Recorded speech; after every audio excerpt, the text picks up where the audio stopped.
12 വർഷത്തിനിടെ ആദ്യമായി German league കിരീടം നഷ്ടമായ നിരാശയിലാണ് ബയൺ മ്യൂണിക്. ബയർ ലവർക്യൂസന്റെ കുതിപ്പിന് മുന്നിൽ തോമസ് ടുഷേലിന്റെ ബയണിന് പിടിച്ചു നിൽക്കാനായില്ല. ഇതോടെ ടുഷേലിന്റെ കസേര തെറിക്കുമെന്നുറപ്പായി.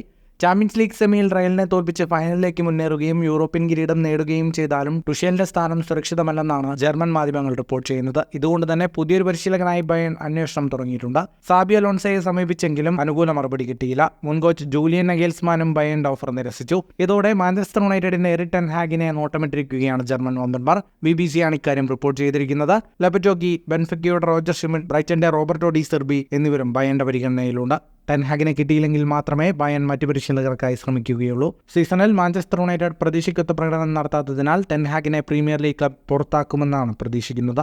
ഈ പശ്ചാത്തലത്തിലാണ് ബയൺ ഡച്ച് കോച്ചിനായി അണിയറ നീക്കം തുടങ്ങിയത്. ഇതോടെ യുണൈറ്റഡും പുതിയ കോച്ചിനെ കണ്ടെത്തേണ്ടി വരും. നേരത്തെ ബയണും യുണൈറ്റഡും സിനദിൻ സിദാനെ പരിശീലകനാക്കാൻ ശ്രമിച്ചിരുന്നു. എന്നാൽ ഫ്രഞ്ച് ഇതിഹാസം 2 ക്ലബ്ബുകളുടെയും ഓഫർ നിരസിച്ചു.